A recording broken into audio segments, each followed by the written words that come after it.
أعوذ بالله من الشيطان الرجيم بسم الله الرحمن الرحيم الحمد لله رب العالمين والصلاة والسلام على سيد الأنبياء والمرسلين ومولانا أبي القاسم محمد اللهم صل على محمد وآل اللهم صل على محمد محمد وآل محمد وعلى ثم الصلاة والسلام على أهل بيته الطيبين الطاهرين المعصومين أما بعد فقد قال الحكيم في كتابه المجيد وفرقانه الحميد بسم الله الرحمن الرحيم إنما يريد الله ليذهب عنكم الرجس أهل البيت ويطهركم تطهيرا. سب سے پہلے تو میں آپ تمام حضرات کو زینبیہ کمیونٹی کو اور جو خاص طور پر ہمارے پریزنٹرز ہیں مبارکباد پیش کرتا ہوں. امام حسن علیہ السلام کی ولادت با سعادت کے موقع کی مناسبت سے اللہ تعالی ہم سب کو توفیق عطا فرمائے کہ ہم کائنات کی اس عظیم ہستی کی شخصیت کو پہچان سکیں اور آپ کے نقش قدم پر ہم چل سکیں. بڑا عمدہ کلام یہاں پر پیش کیا گیا. خود زینبیہ کے جو ہمارے دوست ہیں، شمیم بھائی ہیں، سلیم بھائی ہیں اور جعفر بھائی ہیں، اور اسی طریقے سے ڈاکٹر اکبر ہاشمی، اختر ہاشمی، اور اسی طرح سے وسیم امروہی. ظاہر ہے آپ حضرات بہت پروفیشنل ہیں اور پروفیشنل تھے. آپ کے اشعار اور آپ کے کلام، اللہ تعالیٰ آپ حضرات کی توفیقات میں اضافہ فرمائے. اور اس پروگرام کے توسط سے میری پہلی آشنائی اور آپ دونوں حضرات سے ملاقات کا شرف بھی مجھے حاصل ہوا، اور اس لحاظ سے میرے لیے اور زیادہ یہ خوشی کا ظاہر باعث ہے. آپ کے جی کیا خوبصورت شعر تھا آپ کا. یہ سبت مصطفیٰ کے تدبر کا فیض تھا، پسپا فریب ہو گیا ہاتھوں کو جوڑ کے. واہ واہ، کیا کہنے. میں چاہوں گا کہ اپنی آج کی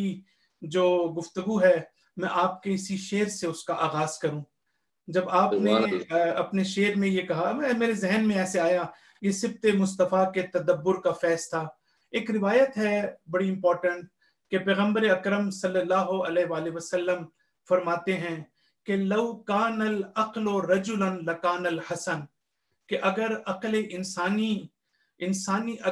انسانی شکل میں آ جاتی تو وہ حسن ہوتی. یعنی آپ یہ دیکھیں کہ اس روایت کے اندر ظاہر ہے کہ عقل کا ایک تصور ہے، تفکر ہے، فکر ہے، غور و خوض ہے. اگر ہم اس کو سمجھنا چاہیں تو میٹیریلسٹک فارم میں اگر مثلا یہ انسانی شکل میں آ جائے تو یہ امام حسن ہوتی. یعنی آپ بیسیکلی بنیادی طور پر عقل کی مجسم تصویر تھے، عقل کی مجسم نمونہ تھے. اور آج کی گفتگو میں مجھے نہیں معلوم کہ میرے پاس اتنا وقت ہوگا یا نہیں کہ میں صلح امام حسن علیہ السلام کے حوالے سے بھی کچھ بات کر سکوں، اور اس میں جو آپ کا تدبر اور تفکر اور تعقل کا پہلو جو ہمیں نظر آتا ہے اس کو میں ہائی لائٹ کر سکوں. البتہ میں نے بعض دوسری جگہ پر تفصیل کے ساتھ روشنی ڈالی ہے، لیکن آج کے اس مختصر سے وقت میں یہ چاہتا ہوں کہ جو ہماری گفتگو ہے وہ تھوڑی سی امام حسن علیہ السلام کہ جو زندگی کے، آپ کی سیرت کے جو اخلاقی پہلو ہیں، جو مورل اور ایتھیکل اور اسپریچول ایسپیکٹ ہیں، ہم ان کے اوپر بات کریں. اور آپ کی جو سینز ہیں، آپ کے جو فرامین ہیں، آپ کی جو واعظ و نصیحت ہیں، آپ کی جو سے روایات ہیں، ان میں سے ایک دو میں شاید نقل کرنا چاہوں گا. اور ہم بنیادی مقصد یہ ہے کہ چونکہ ماہ مبارک رمضان ہے، تزکیہ نفس کا مہینہ ہے، purification of heart, spiritual development کا مہینہ ہے، تو میرا خیال ہے کہ مورل اور ایتھیکل ایسپیکٹ جو ہے وہ ہمارے لیے بہت امپورٹنٹ ہے، اور جو ہمارے مذہب اور دین کا اصل رخ بھی ہے، اصل پہلو بھی ہے، اور اصل مقصد بھی ہے. اور انبیاء کی بعثت کا مقصد بھی یہی ہے کہ انما بعثت لاتمم مکارم الاخلاق، کہ پیغمبر یہ واقعات کو مکمل کر سکوں. تو لہٰذا میں چاہوں گا کہ امام حسن علیہ السلام کی شخصیت اور آپ کی سیرت کے کانٹیکسٹ میں ہم چند ان امور کی طرف توجہ دیں کہ جو زیادہ مورل اور ایتھیکل ہیں، اور ہم سب لوگ اس کو اپنے لیے نمونہ عمل بنا سکتے ہیں. اور اس کو میں چاہتا ہوں کہ یہ میسج اورینٹڈ ہو اور ہم اس سے پیغام حاصل کر سکیں. تو پہلی چیز جب ہم تاریخ میں دیکھتے ہیں امام حسن علیہ السلام کی شخصیت کے بارے میں، آپ کی زندگی کے بارے میں، آپ کی سیرت کے بارے میں، تو ہمیں بے پناہ ایسے واقعات نظر آتے ہیں کہ جس میں آپ کی جو جنریسٹی ہے، جو آپ کی سخاوت ہے، جس کو ہم جود و سخا کہتے ہیں، اس کے بہت اچھے اور بڑے اہم نمونے ہمیں ملتے ہیں، بڑی اچھی مثالیں ہمیں ملتی ہیں کہ آپ کس طریقے سے کبھی کسی سائل کو، کبھی کسی مانگنے والے کو، کبھی کسی فقیر کو آپ کبھی بھی جو ہے وہ اس کو نا امید یا مایوس اس کو نہیں لوٹاتے تھے۔ البتہ ہمارے تمام ائمہ کی زندگی میں یہ پہلو بہت زیادہ نمایاں تھا، اور میں آگے چل کر انشاءاللہ اس کی چیز کی طرف اشارہ کروں گا کہ جو میرا ایکسپیرینس ہے ہماری کمیونٹیز میں یہ مسئلہ بہت سیریس ہے، یعنی اتنا سیریس ہے کہ جو ہماری زندگی کا اصل آبجیکٹو ہونا چاہیے آج وہی مقصد ایک ثانوی مقصد بن کے رہ گیا ہے۔ اور ہم جو ہے وہ جو ہمارے اہل بیت اور ائمہ کی جو سیرت تھی، میرا خیال ہے کہ ہمیں ضرورت ہے کہ اس سیرت کی طرف ہم دوبارہ جو ہے وہ واپس لوٹیں۔ بہرحال پہلی چیز جود و سخا یا سخاوت یا جنریسٹی جو ہے امام حسن علیہ السلام کی زندگی میں، آپ کی شخصیت میں، اور وہ مثالیں جو ہمیں تاریخ میں ملتی ہیں، اگر میں ان مثالوں کو یہاں پر نقل کرتا ایک دو کو بھی، تو میں سمجھتا ہوں کہ شاید اس میں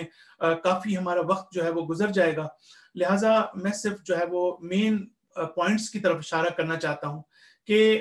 تاریخ میں ہمیں یہ ملتا ہے کہ ایک شخص امام حسن علیہ السلام کے پاس آیا اور کہا کہ مولا یبن رسول اللہ، اے فرزند رسول، آپ مجھے میرے دشمن سے مجھے نجات دلائیں۔ یہ سن کر امام حسن علیہ السلام نے تھوڑا سا تعجب کیا اور کہا کہ تمہارا دشمن کون ہے؟ کہا کہ فرزند رسول، میرا دشمن فقر اور تنگ دستی ہے، یعنی میری غربت اور میرے اندر جو فقر ہے، پاورٹی ہے، وہی میرا سب سے بڑا دشمن ہے۔ تو امام حسن علیہ السلام نے اس کی بہت بے پناہ اس کی مدد کی، جتنی اس کی ضرورت تھی اس کی ضرورت سے زیادہ مدد کی۔ کسی شخص نے امام حسن علیہ السلام سے، جو شاید وہاں پر موجود تھا، امام سے یہ پوچھا کہ مولا کسی نے آپ سے سوال کیا، ایک سائل آپ کے پاس آیا، آپ کسی سائل کو رد نہیں کرتے ہیں، لیکن آپ تو خود بھی ضرورت مند ہیں، آپ کو خود بھی تو آپ کی احتیاجات ہیں، اور پھر آپ نے اس کو اتنا زیادہ، ضرورت سے زیادہ آپ نے اس کو کیوں دیا؟ لیکن فوکس یہی تھا کہ جب آپ میں خود یہ احتیاج موجود ہے، جب آپ کو بھی بہت سی چیزوں کی ضرورت ہے، تو آپ کسی کو جو ہے اس طرح سے کیوں نواز رہے ہیں؟ امام حسن علیہ السلام کا جواب جو ہے وہ میں سمجھتا ہوں میرے لیے اہم ہے کہ میں اس کو شیئر کروں آپ کے ساتھ، کہ امام علیہ السلام نے ایک بڑی ڈیپ فلسفی کی طرف اشارہ کیا ہے، اور یہی فلسفی جو ہے میں سمجھتا ہوں کہ ہمارے لیے اہمیت کا حامل ہے۔ امام علیہ السلام فرماتے ہیں کہ میں جب کوئی فقیر میرے پاس آتا ہے، اب آپ اس کانٹیکسٹ سے ہٹ کر ایک بنیادی اصول کی طرف آپ اشارہ کرتے ہیں، ایک بنیادی فلسفے کی طرف اشارہ کرتے ہیں۔ آپ کہتے ہیں کہ چونکہ میں خود بھی اللہ تعالیٰ کا محتاج ہوں، چونکہ خود بھی میں اللہ تعالیٰ کی طرف محتاج ہوں، لہٰذا اللہ کی بارگاہ میں اور اس کے جود و کرم، اس کی سخاوت، اس کی جنریسٹی، اس کی بلیسنگز، میں ہمیشہ اس کا جو ہے آرزو مند رہتا ہوں۔ تو مجھے اس بات سے شرم محسوس ہوتی ہے کہ جب میں خود محتاج ہوں تو میں کس طرح ہو سکتا ہے کہ کسی سائل کو رد کر دوں، کسی محتاج کو رد کر دوں۔ اس کے بعد امام علیہ السلام ایک عجیب بات کرتے ہیں، یعنی یہاں تک یہ کہنے کے باوجود کہ کہتے ہیں کہ جب میں خود اس احتیاج کو فیل کرتا ہوں، اور جب کسی دوسرے کو دیکھتا ہوں کہ جس کو ضرورت ہے آج میری، میں اس کی نیڈ کو فلفل کر سکتا ہوں، تو میرے لیے یہ قابل برداشت نہیں ہے، باعث شرم ہے کہ میں ایسے شخص کو کہ جس کی فیلنگز کو میں سمجھتا ہوں، جس کے درد کو میں سمجھتا ہوں، جس کے احساس کو میں سمجھتا ہوں، اس کو جو ہے میں مایوس لوٹا دوں۔ اس کے بعد امام علیہ السلام جس بڑی ایک باریک نقطے کی طرف اشارہ کرتے ہیں، امام حسن علیہ السلام فرماتے ہیں کہ خدا نے ہمیشہ مجھ کو اپنی نعمتوں سے نوازا ہے، اور یہ میرے اللہ کی پریکٹس ہے۔ بہت توجہ کیجئے گا کہ اللہ کی کچھ ٹریڈیشنز ہیں جس کو ہم اللہ تعالیٰ کی سنت کہتے ہیں، اللہ تعالیٰ کی روش کہتے ہیں، اللہ تعالیٰ کی پریکٹس ہم کہہ سکتے ہیں تو امام علیہ السلام البتہ عربی میں عادت کا لفظ استعمال کیا ہے کہ جو میرا خیال ہے شاید اردو میں سوٹیبل نہیں ہوگا، تو اس کا جو ایگزیکٹ جس کو ہم ٹرانسلیٹ کر سکتے ہیں کہ اللہ تعالیٰ کی پریکٹس یہ رہی ہے میرے سلسلے میں کہ ہمیشہ اللہ تعالیٰ نے مجھے اپنی نعمتوں سے جو ہے وہ نوازا ہے، اور اگر میں اس روش اور پریکٹس، اور میری پریکٹس یہ رہی ہے، اب دیکھیں کہ اللہ تعالیٰ کی پریکٹس یہ ہے کہ اللہ تعالیٰ نے مجھے اپنی نعمتوں سے نوازا ہے، اور میری پریکٹس یہ ہے کہ میں اس کی نعمتوں سے دوسروں کو نوازتا ہوں.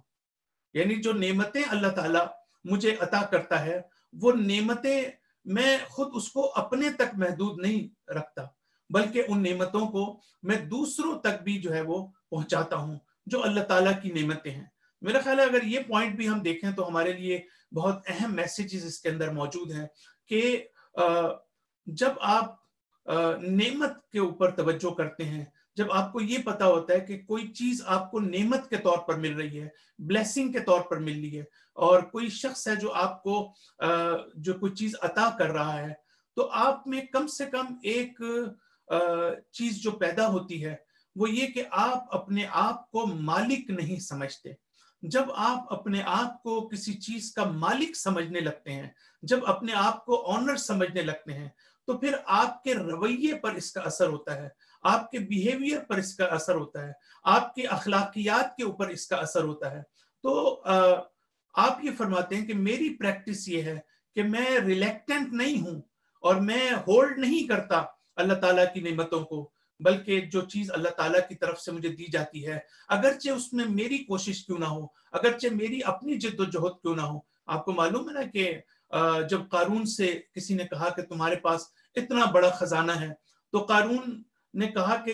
انما اوتیتہ علی علم عندی، کہ ظاہراً اس سے ملتی جلتی آیت ہے کہ یہ وہ میرا علم کی وجہ سے مجھے یہ دولت ملی ہے. یعنی اس میں بھی آپ دیکھیں کہ فخر اور غرور کا پہلو اپنی جگہ پر پایا جاتا ہے. لیکن جب حضرت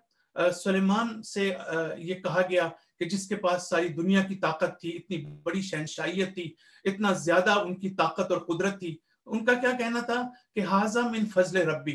یہ میرے رب کا فضل ہے. اور وہ کیا چاہتا ہے، لیبلونی، وہ میرا امتحان لینا چاہتا ہے کہ کیا میں کفر اختیار کرتا ہوں یا میں شکر ادا کرتا ہوں. تو ایک الہی انسان کی جو اپروچ ہے دنیا کے بارے میں اور اللہ تعالیٰ کی نعمتوں کے بارے میں، وہ مختلف ہے ایک مادی انسان کی نسبت. اور شاید اس میں یہی میسج موجود ہے کہ امام حسن علیہ السلام جب یہ فرماتے ہیں کہ میری پریکٹس یہ ہے کہ میں اللہ کی نعمتوں کو دوسروں تک منتقل کرتا ہوں، لہٰذا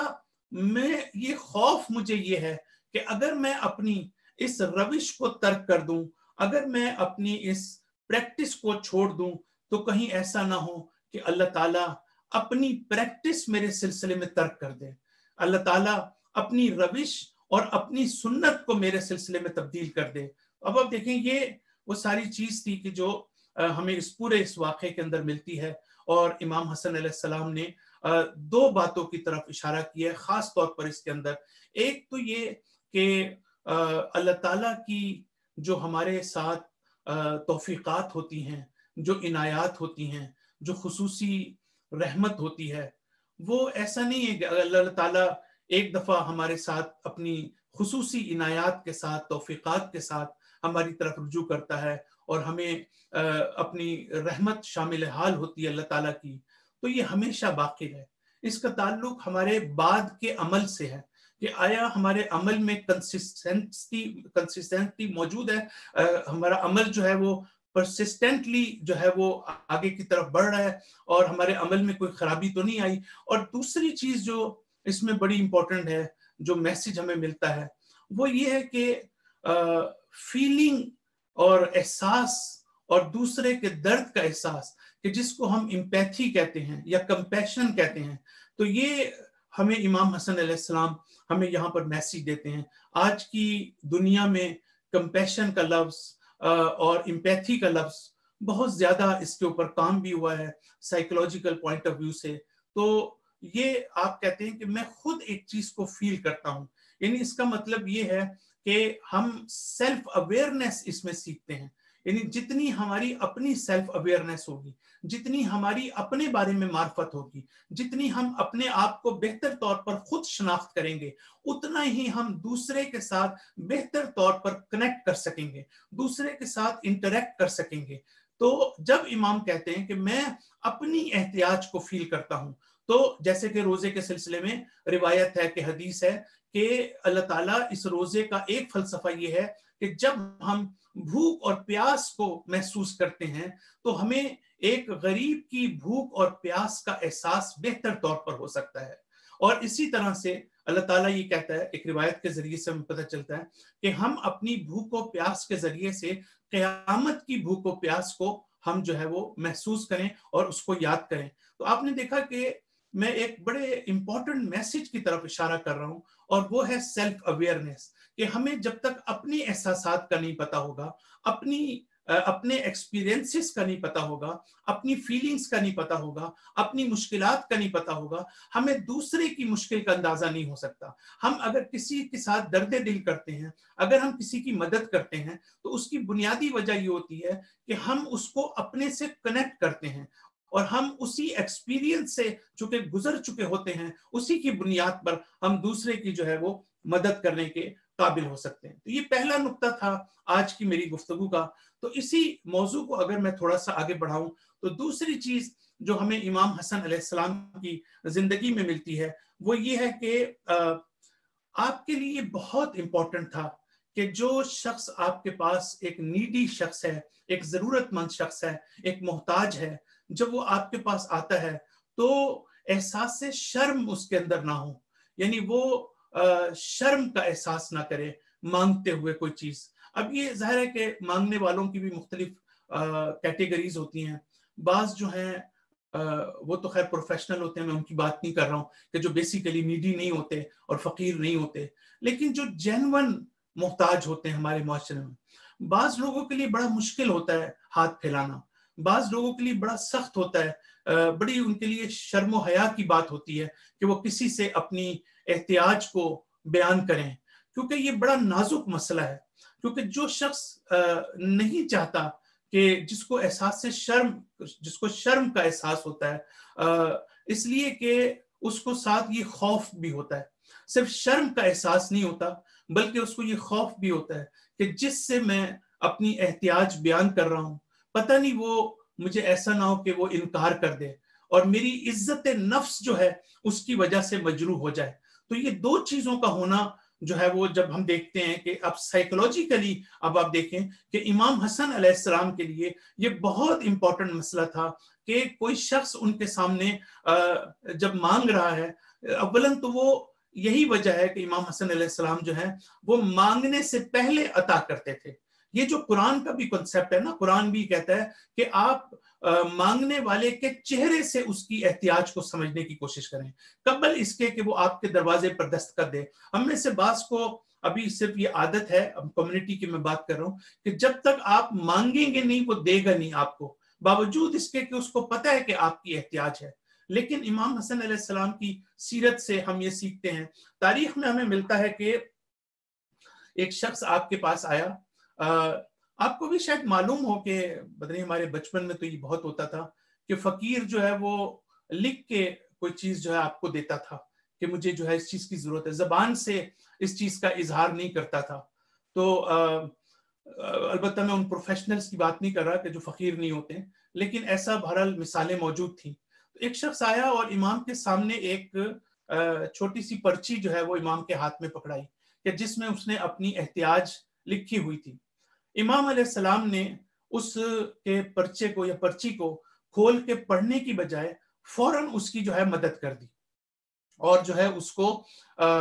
اس کی جو بھی احتیاج تھی اس سے بڑھ کر اس کو دیے۔ تو ایک اور آپ کے جو ساتھی یا آپ کے کمپینین وہاں پر موجود تھے، انہوں نے یہ کہا کہ مولا ابھی تو آپ نے اس کا خط پڑھا بھی نہیں، اس کی پرچی پڑھی بھی نہیں، اور آپ نے اس کو جو ہے وہ اس کی مدد کر دی۔ تو ہو سکتا تھا کہ اگر آپ اس کی نیڈ کو پڑھ لیتے، اس کی احتیاج کو پڑھ لیتے، تو ہو سکتا تھا آپ اتنی ہی اس کی مدد کرتے کہ جتنا وہ مانگ رہا ہے۔ تو گویا کہنے والا یہ بھی ساتھ ساتھ کہنا چاہ رہا تھا کہ آپ نے ایک شخص کی حد سے زیادہ مدد کر دی ہے، حالانکہ اس کی احتیاج اتنی نہیں تھی۔